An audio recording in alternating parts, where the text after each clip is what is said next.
പഴയ model Alto WagonR. Gear ഇടുമ്പോൾ gear വീഴില്ല, ചുമ്മാ അങ്ങോട്ടും ഇങ്ങോട്ടും ആടിക്കളിക്കും. ഗിയർ ഷേക്ക് ചെയ്തേ. സംഭവം ഇതിന്റെ ഉള്ളിൽ ഒരു ഷാഫ്റ്റ് വരും, ഷിഫ്റ്റിംഗ് ഷാഫ്റ്റ് എന്നാണ് പറയുന്നത്. ആ ഷാഫ്റ്റ് ഒടിഞ്ഞു പോകുന്നതാണ് കംപ്ലൈന്റ്. നമുക്കൊന്ന് കാണാം.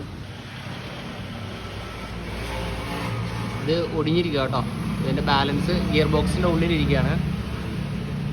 ശരിക്കും ഇത്ര നീളമുള്ള സംഭവമാണ്. അപ്പോൾ ഇത് ഇവിടെ വെച്ച് അങ്ങ് ഒടിഞ്ഞു പോകും.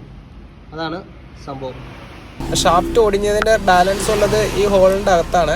അത് നമുക്ക് പുറത്തേക്ക് എടുത്ത് ഒന്ന് ജസ്റ്റ് കാണിക്കാം. അപ്പോൾ ഒരു പീസാണ് ആ ഉള്ളിൽ കിടക്കുന്നത്. ആ മറ്റേ ഒടിഞ്ഞത് നമ്മൾ ആദ്യം എടുത്തായിരുന്നല്ലോ, അതിൻ്റെ ബാക്കിയാണ് ഇത്. ഓൾട്ടോൻ്റെ ഷിഫ്റ്റിംഗ് ഷാഫ്റ്റും ഇപ്പോൾ മേടിക്കാൻ അവൈലബിൾ അല്ല, സാധനം കിട്ടുന്നില്ല. അപ്പോൾ എന്താണെന്ന് വെച്ച് കഴിഞ്ഞാൽ വാഗണറിൻ്റെയാണ് കിട്ടുന്നത്. വാഗണറിൻ്റെ കിട്ടുകയുമ്പോൾ എന്താ കുഴപ്പമെന്ന് വെച്ചാൽ ന്യൂട്രൽ കിടക്കുന്ന സമയത്ത് നേരെ കിടക്കൂല, ലിവർ ഇത് ഇങ്ങനെ നിൽക്കും, ഇച്ചിരി ചെരിഞ്ഞ് നിൽക്കുള്ളൂ. അപ്പോൾ അത് ശരിയാക്കാൻ വേണ്ടി നമ്മൾ അടിയിൽ വരുന്ന ഒരു റാഡ് കട്ട് ചെയ്തിട്ട് നേരെ വെച്ച് വെൽഡ് ചെയ്യും. അതെന്താണെന്ന് ഞാനിപ്പോൾ ഒന്ന് കാണിക്കാം. ഇതിൻ്റെ ഈ ഭാഗത്തായിട്ട് കട്ട് ചെയ്തിട്ട് ചെരിഞ്ഞ് നിൽക്കുന്നത് നേരെ വെച്ചിട്ട് ഇവിടെ മാർക്ക് ചെയ്തിട്ട് ലിവർ നേരെ വെച്ച് വെൽഡ് ചെയ്യും. അപ്പോൾ ലിവറിൻ്റെ പൊസിഷൻ കറക്റ്റാവും. അവിടെ ഇപ്പോൾ നമ്മൾ പെയിൻ്റ് അടിക്കും കേട്ടോ.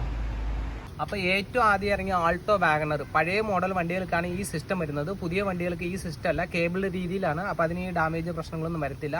അപ്പോൾ നമ്മൾ ഈ വീഡിയോ ചെയ്യുന്നതിൻ്റെ ഉദ്ദേശം എന്താണെന്ന് വെച്ച് കഴിഞ്ഞാൽ എവിടെയെങ്കിലും വെച്ച് കംപ്ലൈൻറ്റ് ആയിക്കഴിഞ്ഞാൽ ഇതിനെക്കുറിച്ചൊന്ന് മനസ്സിലാക്കാൻ വേണ്ടിയിട്ട്. അപ്പോൾ ഓൾട്ടോയും വാഗണറൊക്കെ യൂസ് ചെയ്യുന്ന നിങ്ങളുടെ ആരെങ്കിലും കൂട്ടുകാരുണ്ടെങ്കിൽ അവർക്ക് ഈ വീഡിയോ ഒന്ന് ഷെയർ ചെയ്ത് കൊടുക്കുക. ഓക്കെ.